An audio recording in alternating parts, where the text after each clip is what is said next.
Thank you so much, everybody, for coming. Tonight, we're talking about transforming your interiors with paint color. And paint color consultation has become a specialty in my business. In addition to the custom window treatment design, I have my own business. I'm based in Fairfax, but I'm in Washington, D.C. all the time.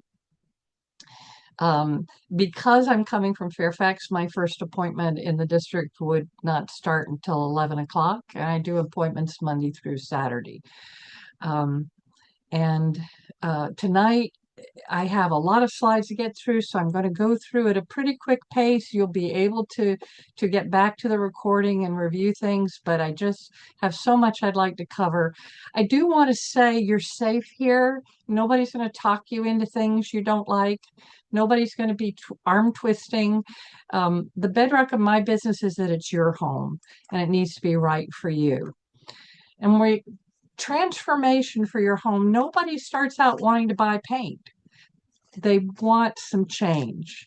Now, why do they need the change? Well, sometimes you've got a must. You've got problem areas that need to be repainted, or you've got the previous owner's choices that you just can't live with. But over time, we also change as persons, and then we have to bring our homes into alignment with who we are today. And that's the fundamental reason. And at some point, those decisions make changes, including changing paint color. So if that scares you, keep calm. I'm here, I'm available. But there's more to paint decisions than just selecting a color. So we're not going to talk a lot about the hues and everything that's going on with that. I did go into that a little bit in deeper depth in the previous Preservation Cafe that I did. But I do have a list of questions to sort of let you know the focus of my talk. So the first one is, when making changes to the interior of my home, where do we start? How does color affect the feeling or energy of the room? And when rooms flow to another, especially in an open floor plan or from stairwell to hallway, where do I start and stop the colors? How do I use color to make a space feel larger? How do I treat ceilings? When is an accent wall appropriate? They can be overdone. You don't want to do an accent wall in every place, but there's a certain role for this. How do I deal with soffits and pipes and things I'd like to be less noticeable? Which finishes in the paints work best and where? And what's the best way to try a color? And after all that, how do I choose that color? Lot to cover. Again, put your questions in the chat and we'll be going into questions at the end. So, making changes to the interior of your home. Where do we start? Your room needs to start with a melody. The melody can be many things. You could start with a rug, you could start with art, but paint color is a harmony voice in the room. It's not the first thing that you necessarily start with in terms of where you want the room to go, even if it's sometimes the first thing you do.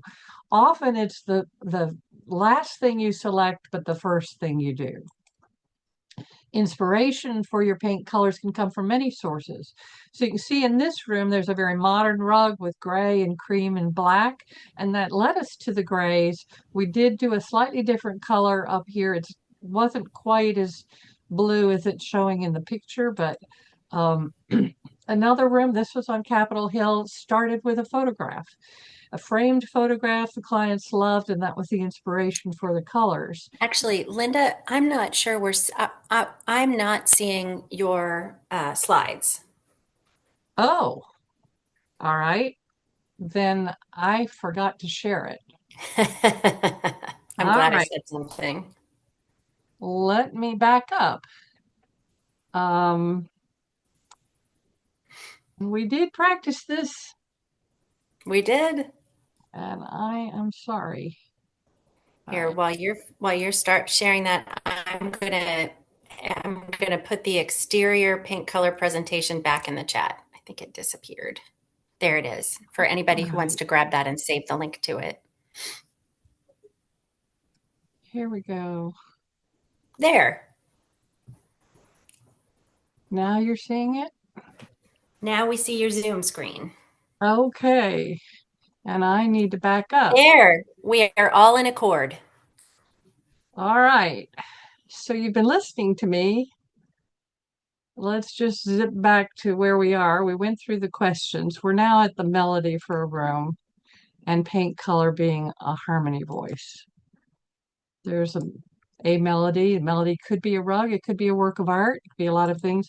So here's the inspiration picture where I was, and I need to go to the current. There we go. Now we're on track.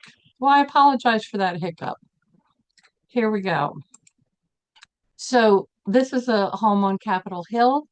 And as I say, the inspiration for this room was this framed photograph with the purples and greens. And you can see over here these pipes are painted away. They're not very noticeable. Um, Sometimes you have things like that in the home, and we just have to do our best to make them less noticeable. But this photograph was the inspiration, the reason we added in the custom pillows that tied the colors together and pulled everything. Now, this was a different project. This client actually had experienced a divorce. She had this dining room with very harsh colors. Do you know that they use orange in fast food restaurants to get people to leave sooner? And she wanted a dining room where people could sit and linger for hours. This was not cutting it. And then she had this fabric she showed me that's sitting on the table. She said, "Can you use this turquoise silk in some way?" It was my mother's. Well, it was way too fragile to be sewn. So we framed it. I altered the pattern repeat so it looked like it was very different as we framed it side by side. And then I brought in other works of art that picked up the turquoise, but all of the rooms in this color are found in the fabric. The greens, the purples, the warm colors, and it's a combination of grass cloth and paint here with and a very cozy room. Here's a wall color taken from the fabric, and the ceiling is a lighter value of the wall color. Colors affect the energy of a space. So in an exercise room, this lively color faces you, but if you open the doors from the adjacent room, you're only seeing the more neutral color that's on the other three walls. This was a way to get the energy up in the room and still keep it very harmonious for the rest of the house. Here's a very active family room. The colors in this room were not quite as bright as you see in the picture on the left. They're closer to the color on the right. But in this room, and they actually sometimes brought a pool table and a ping pong table in here, and very active, higher energy space, but cozy. But this long wall here that has all these posters of the parks they go to, um, it becomes the stairwell. So we had to transition the colors here to not bring the reds upstairs. Serene bedrooms. These are softer, lower chroma colors, sometimes lighter. And just where you start and end your day, you don't need quite so much energy in the color in your room. Calmer colors for a focused home office. Now this isn't green, but green is known to help people with focus, and it's a color we use often for offices. But in this particular case, this color worked better for the clients. Whimsical, bright colors for a child's space. This was a grandchildren's bathroom, and they had this shower curtain, and they had this work of art with a funky curved frame, and we took the colors from there. Color sets and move. Do you have stained wood trim? I've never found a green, absolutely never a green that wood did not like, which makes sense. Here's a before and after. So the art here was focused on the natural world and the deep wood trim. The green was a good choice for that bedroom as well. So how do you want your space to feel? That's a factor in choosing your colors. Here's some pictures with interior color selection inspired by stone or tile. Here we've got the surround on the fireplace, which was stone, and so I came up with a color very close to that for the walls.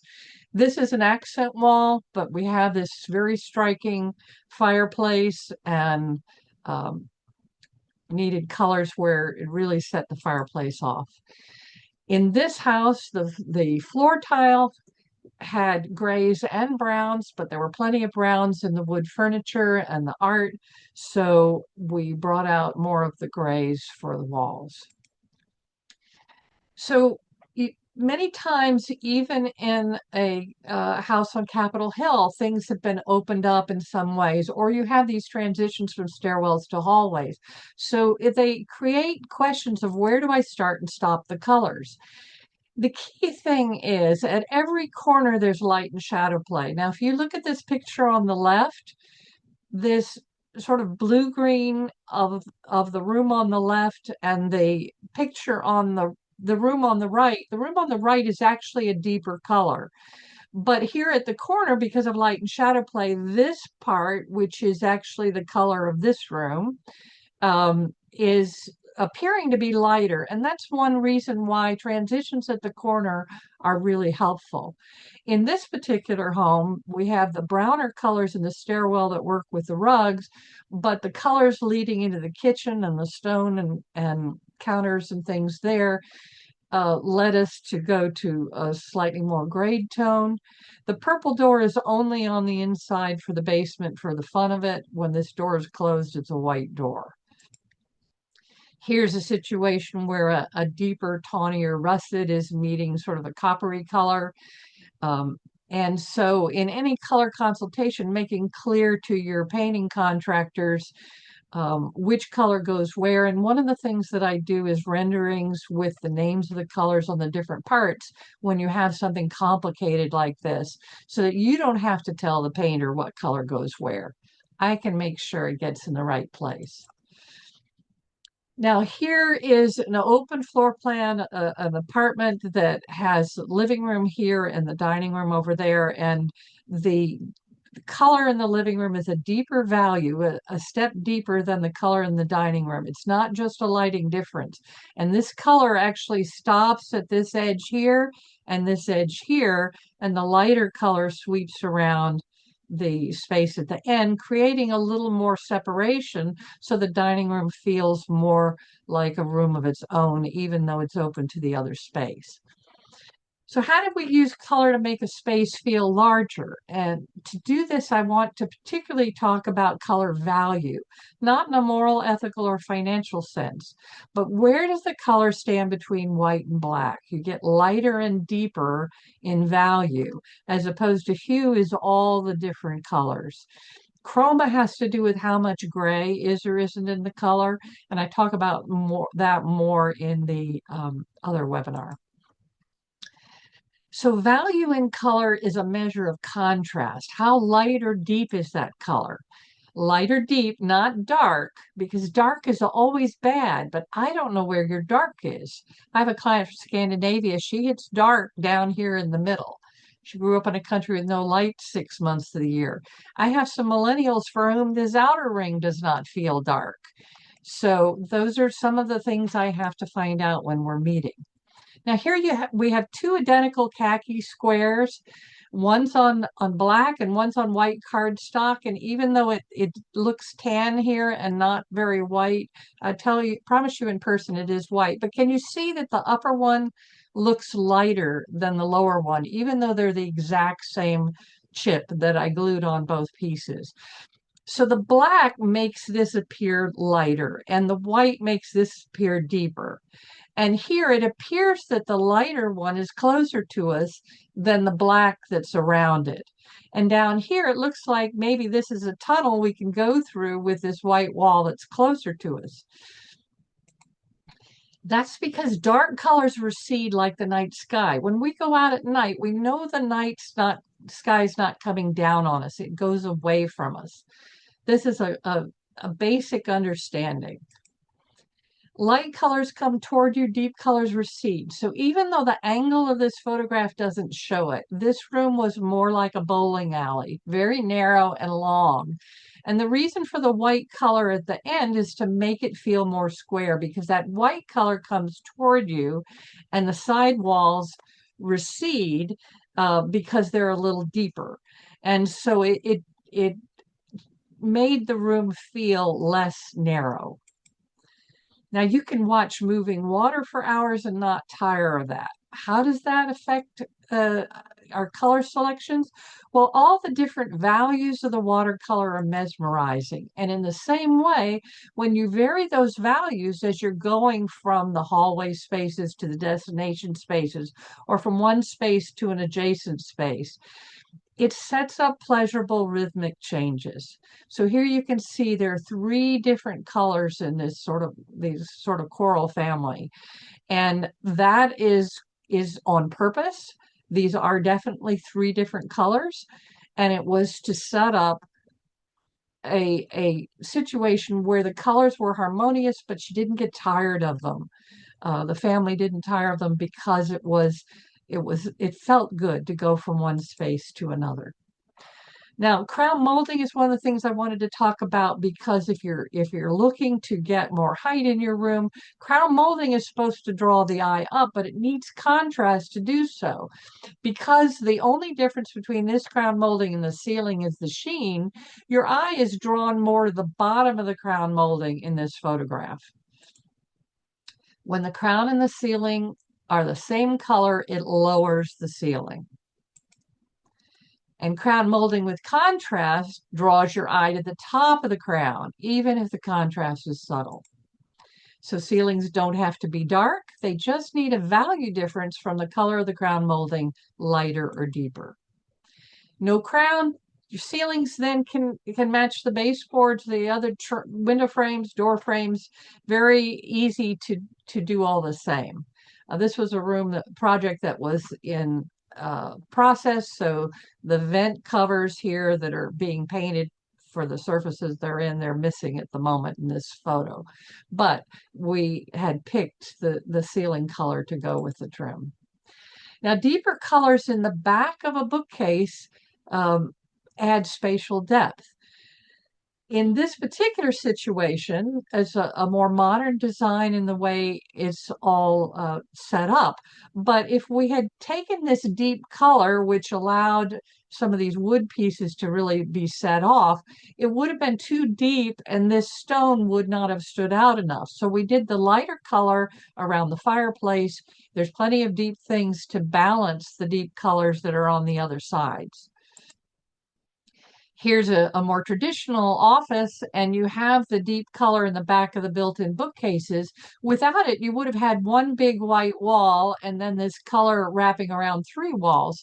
So by putting the color in the back of the bookcase, the room stays balanced. They feel like they're open back bookcases, and the wall color just sweeps around. Ask nicely, and your painting contractor might even be willing, because this grid does not come out, to reach in there and paint the wall color in the back of a built-in wine rack.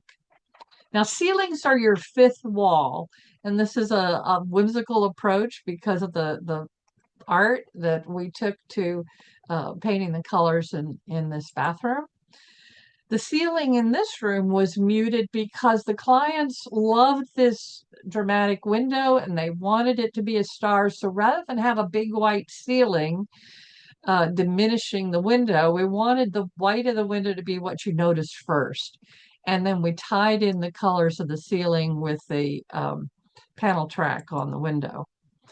When you have soaring ceilings and you've got curved lines, you're not looking to have a lot of sharp angles, then to have the ceiling the same color as the walls or a lighter value, slightly lighter than the walls, just again draws the eye up. We're looking to not have distractions. When you have a beautiful coffered ceiling like this, however, it's not a distraction, it's a work of architectural art. So this one has a lot of different details, and then we even took those details on the fireplace mantle to give a tone-on-tone effect for a very striking room.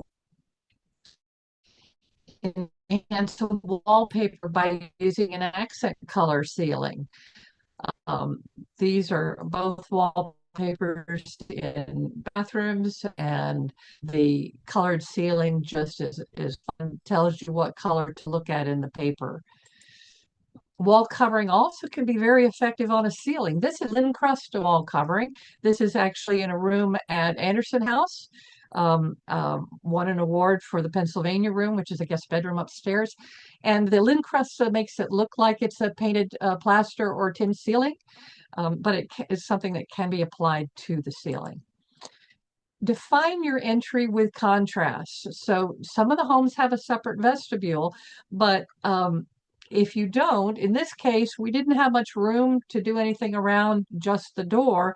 So we took this one wall to define the entry within an open floor plan. The rest of the area flows into the kitchen and eating area, and it's all in this neutral color. But this one wall is to define the entry. If you do have one of these vestibules, and many of you do, um, you may have distinctive tile, wainscoting, trim details that we can enhance with color pairing. A simpler style vestibule, great place to welcome your visitors with art that sets up the colors for the space. Don't forget the ceilings in those vestibules either. Now, I know that I couldn't find a picture of an accent headboard wall, but in the primary bedroom, often we will do a stronger color behind the bed, one that you might not want to wake up to or look at as you're sleepy, but that would be have a little more presence as you walk in the room and focuses the eye on the bed. The TV or fireplace wall can also be an accent wall. In this particular case, the clients just felt it was less boxy if they had an accent wall, and we picked up balance the color with the throw pillows. Now, whether you have no contrast or high contrast, these are both niches for windows, in this case with a window seat. Very different emotion. Got a teenager's room here and a primary bath in the other one. Color makes a difference emotionally. Accent walls may also work for a landing or a transition wall. This is a very contemporary home, and so you're looking for more striking contrast in that very modern home. In a more traditional home, and this is on Capitol Hill, this client chose this deep green for the entry wall, but wanted to separate it from the rest of the spaces. So the wallpaper accent area at the top of the stairs allowed for more neutral colors in this main living space and different colors as you went upstairs. Now ask your art about the wall color. A craft room here in cheery colors is inspired by high chroma works of art. Not much gray in these colors, very bright. Not colors you would choose for a room you're going to sleep in or just chill in, but this was a higher energy space for her, and it worked really well with the art that she already had. Some works of art are going to ask for an accent color just for them. So in this particular sitting room, this one photograph just really wanted to be on purple. And then we tied in the purples with a valance on another wall. And you need to pull the whole colors together. And there are a number of ways to do this. Color can unify both vintage and modern pieces together. Contrast color with architectural details. Very modern kitchen. Now let's talk about the chameleon principle, reducing contrast. When is that a good thing? Well, you've got distractions in architecture, things like these soffits, things like your ceiling vents and fans. Paint them away, just make them less noticeable. We don't need the march of the white rectangles throughout the room. So the outlet plates, they may be very washable if you've got them in the high plastic or acrylic, but you really can paint them away and have them disappear. Now, if you have a building permit, the building inspector will flunk you if you're painting the outlets. So they will leave you a semicolon here around the room, but they can paint the outlet plates with no problem. And then you can carefully go back and paint the outlets yourself. Just don't get the paint in the holes. But the vents, we certainly want them to go away. And paper hangers understand this. So you can see here the light switch plates are all pattern matched, and even the vents. A talented paper hanger will do this. The undersides of soffits, they're not ceilings, but if you don't tell the contractor to treat it as a wall, you're going to get the distracting contrast on the soffit underside. What you want is the underside of the soffit in the wall color, always. This is one of my award-winning window treatment designs. Um, in 2024, this took first place in Valance category at the International Window Coverings Expo. So here is a soffit, again, very simple area, but just instead of making it a sharp contrast of geometry, we just wanted to have it softer. Now, your fireplace mantle does not have to match the rest of the trim in the room. If you've got those stained mantles, you know that, but it's no different with paint. You can have your baseboards that are a different color, but think about the mantle as like you would of a piece of furniture with its own character. Your contrast kitchen islands create a furniture feeling as well. Contrast on the risers of a staircase adds rhythm. They don't have to be white paint. There are plenty of pictures on Pinterest where people have tiled these, wallpapered these, done slogans and so on. You can have a lot of fun with some of your staircases. If you want them more traditional, this is one approach. Wall coverings add textural contrast. So if we didn't have a wallpaper here, we'd have a very striking, sharp horizontal line just under the window. And it sort of chops up the room. By having the movement in the stone and the movement in the paper, you get more cohesiveness. And then the ceiling color in this because this balanced paper has two colors of sort of equal quantities, the ceiling color tells you to look at the blues first. Wall covering does not preclude hanging art on it as long as you get the right combinations. Color drenching is a trend right now, and this is painting the walls, ceiling, and trim all the same color. Often your sheen on the trim will have more luster on the walls, not just for the look of it, but for the durability. But otherwise, the room is in one color. Results can be dramatic or soothing or cocooning, but they also can be boring unless you take it the next steps with art or fabric, other things that take that palette and give you a focal point.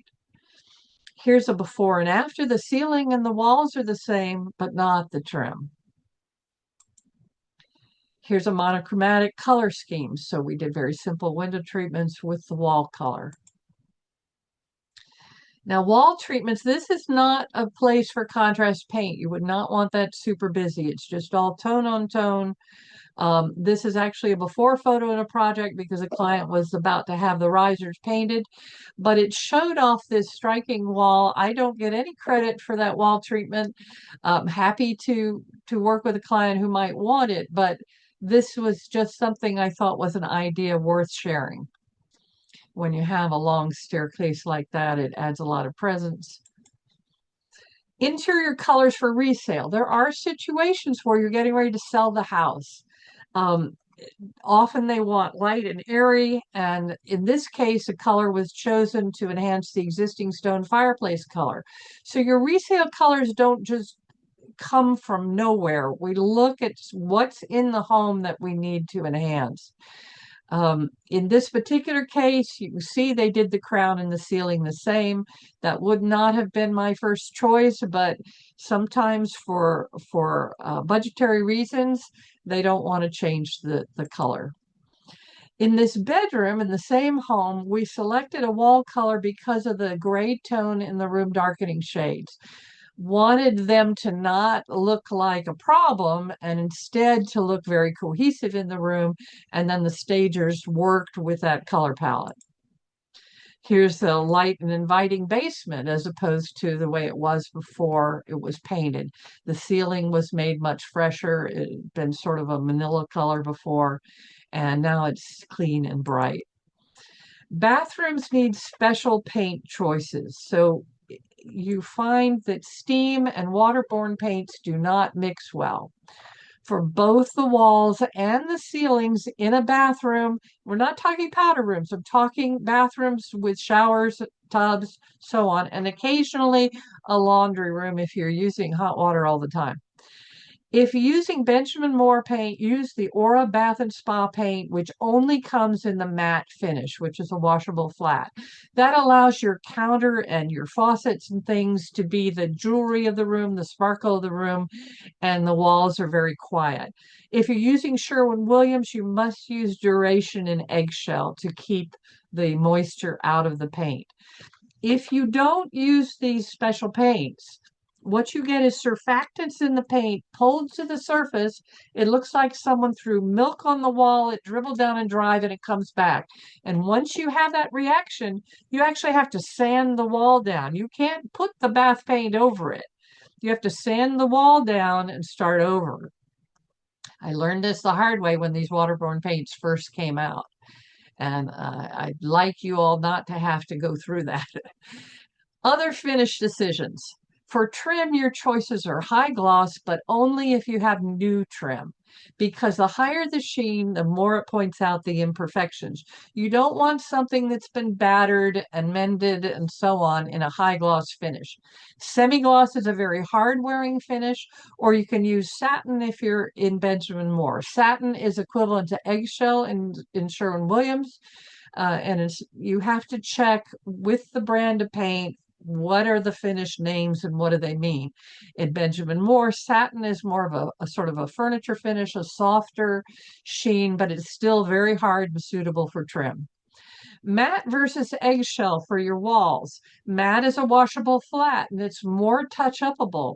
Eggshell's more washable, reflects more light. But if you have someone bang into the wall or a grandchild scratch the wall with a toy or something, and you go to touch it up and it's eggshell, you're going to see those brush strokes unless you paint the entire wall.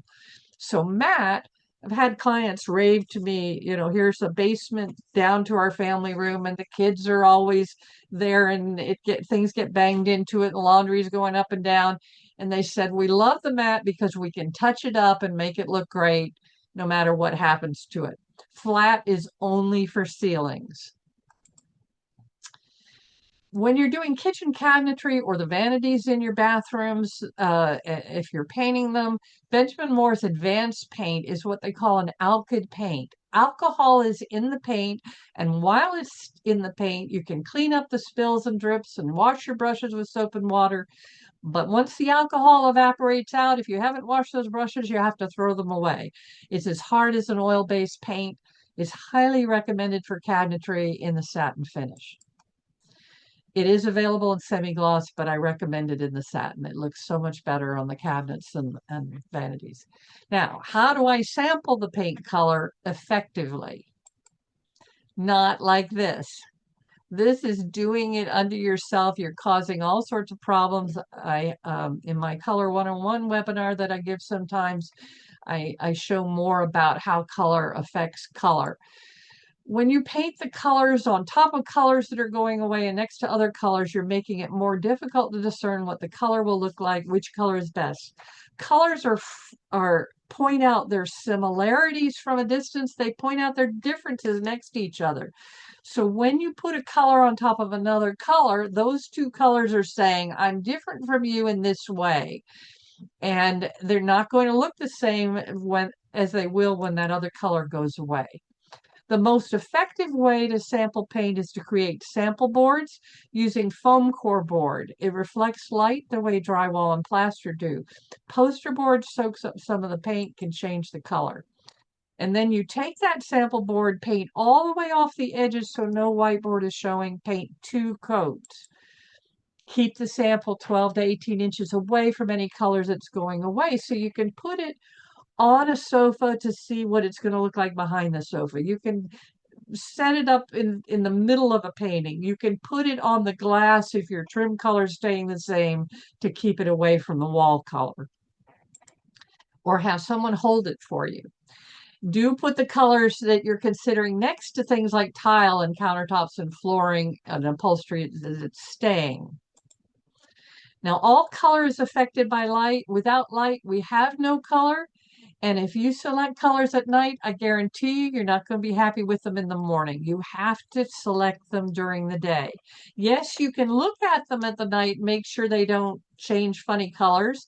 Sometimes that is because of your choice in light bulbs. If you have those corkscrew bulbs, they do weird things to paint colors. I don't recommend them. If you have those, yes, look at your colors. If you're committed to them, look at your colors with them, but they're going to do weird things. But daylight is when you need to be selecting paint color. Now, we think we're selecting a color when we're actually selecting a range of color because of light. So using your sample boards, you're going to look at the colors on the light wall opposite the window and on the darkest wall, which is usually the window wall. This is the exact same color on these walls, but it looks deeper on the window wall because the light's going past it, not on it. Now you've taken in all those other factors. Now you can start to look at specific colors, the different hues. Finally, and hopefully this is fun, but we live in a land of abundant choices, and sometimes the choices are overwhelming. So I find when I teach my clients fundamentals about color, and again, this was the first part of the previous webinar, um, it gives us the same language in which to talk about colors. So clients can select colors more quickly. They can communicate with me more about what's wrong with the color so we can get to your colors more quickly with more confidence. Again, we're talking hue, we're talking value, we're talking chroma. These are the three things and the only three things you can change about a color to get it right. It's just three things, but they are three separate things. If you still have trepidation, I'm available. I do appointments directly with clients, and I also work for both tech painting and image painting. They will include a 2-hour paint color consult with me as a part of your contract proposal. If that's of interest, they may have some parameters. I know tech painting's got their winter sale going on right now, and image painting has some different things going on. So just check with them. Um, if you are hiring with me directly, I give you a flat rate and it's not a time frame, but the painting contractors prefer a time frame. So it's just 2 hours, and if it goes over 2 hours, then you get a preferred customer rate from me. But if you're hiring me directly, we start with a flat 250. It's up to 3 spaces, walls, trim, and ceiling. If we need to talk about, okay, I'm changing the sofa color, what sofa color works with these colors that we're doing, or something like that, that's all included. It doesn't matter if it's a child's room and they want a different color in every wall. That's fine. There's not a time limit. There's not a number of color parameter. It's just a space. And some rooms take longer and some rooms take less time, and it all works out. Additional spaces 4, 5, and 6 are $45 each. Room 7's $15. Every room after 7's $35. However long that takes. If we need to go to a second location, if you're moving, we need to be at your house to pick colors with your rugs and your art and so on, but we need to go over there to look at tile and flooring and that sort of thing, then there's an extra $50 for that second stop. It does include a written color story, and if needed, I can do renderings that show which color goes where. And if we're using Benjamin Moore or Sherwin-Williams paint, I will send you large memo chips. But I have no problem if you want to use a Faro and Ball, if you want to use Fine Paints of Europe. Whatever you want to use, let's pick the colors in the paint they're going to use. Now, I'm fully vaccinated and boosted, and if you would prefer that I be masked, I'm happy to do that. So this is me. I do work with clients directly on an appointment basis, meeting in your home because that's the best place to pick colors. I'm not from what I call the Trust Me School of Design. I'm not going to be inflicting my favorite colors on you. It's all about what's right for you in your home. That's the bedrock of my business. I say, I work with color harmonies for your home, artistry at your windows. And now's a good time to take questions. Do we have questions in the chat at this point?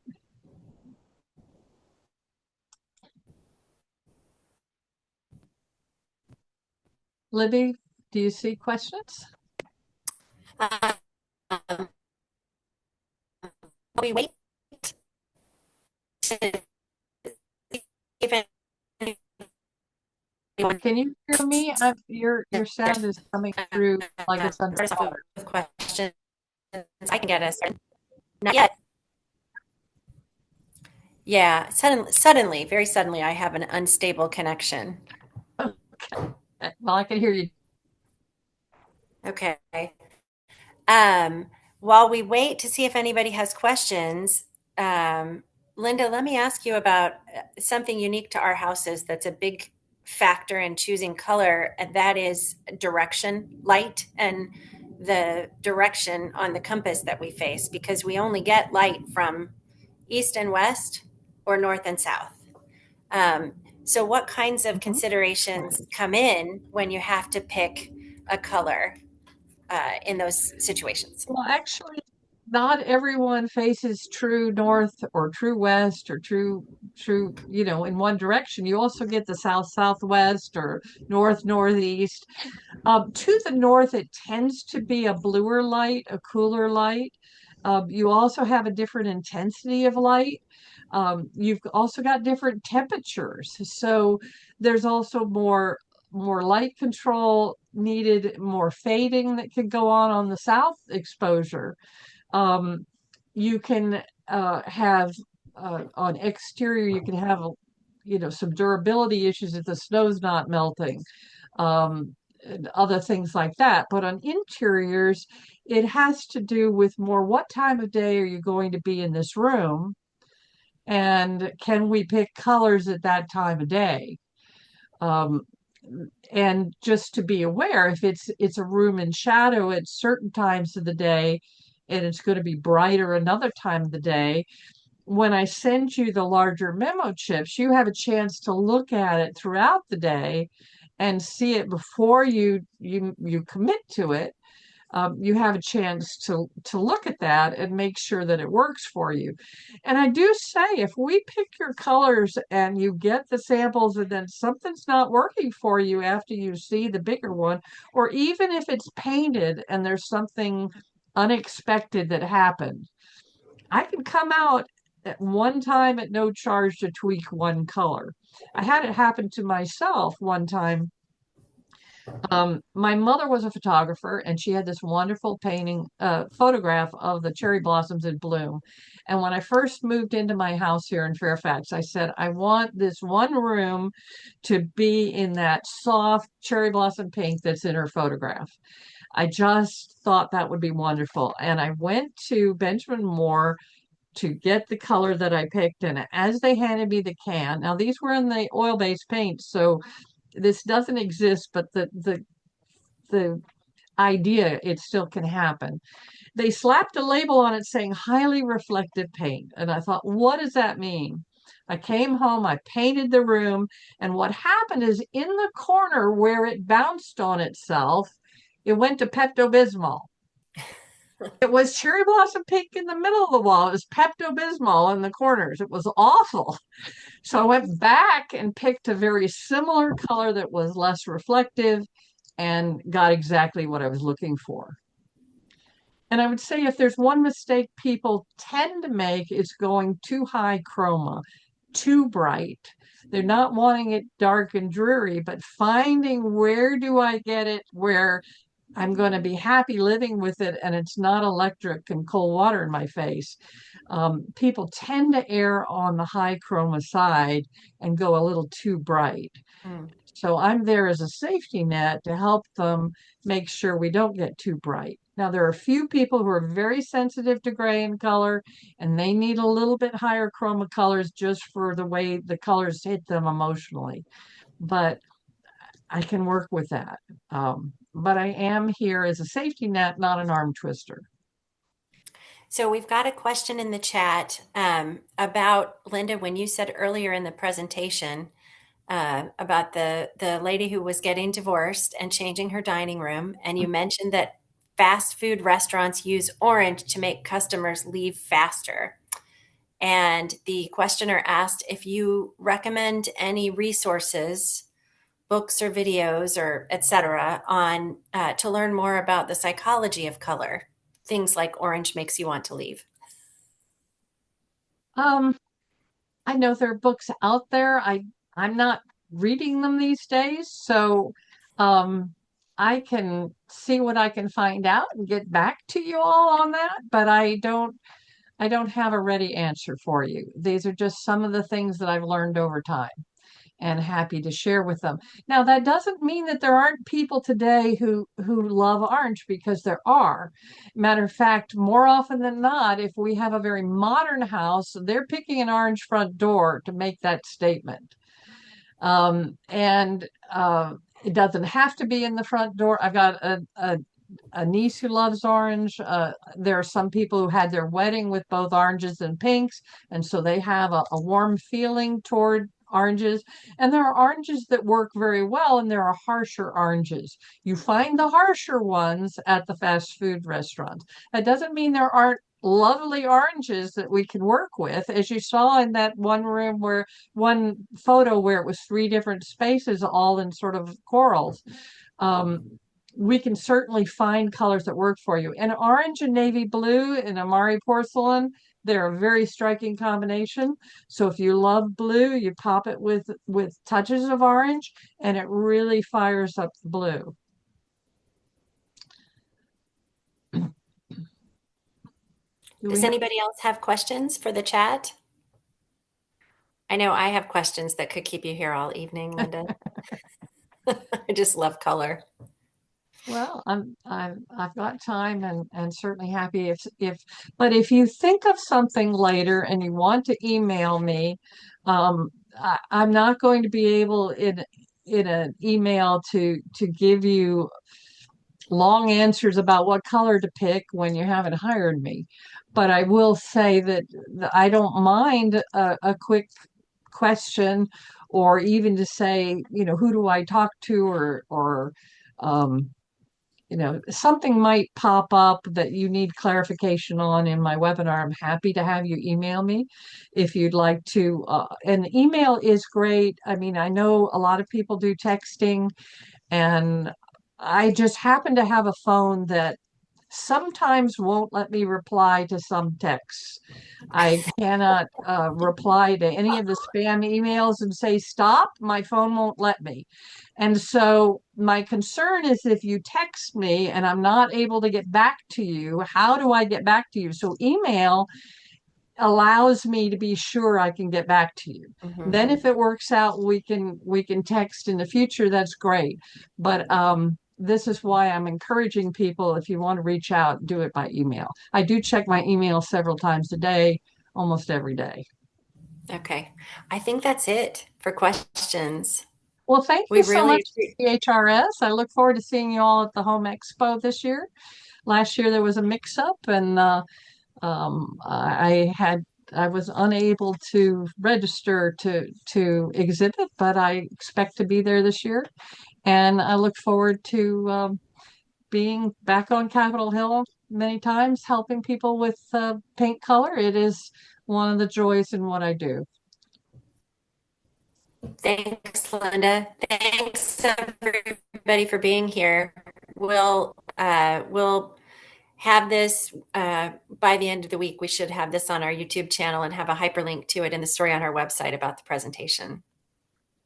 Thanks, Thank you Linda. so much.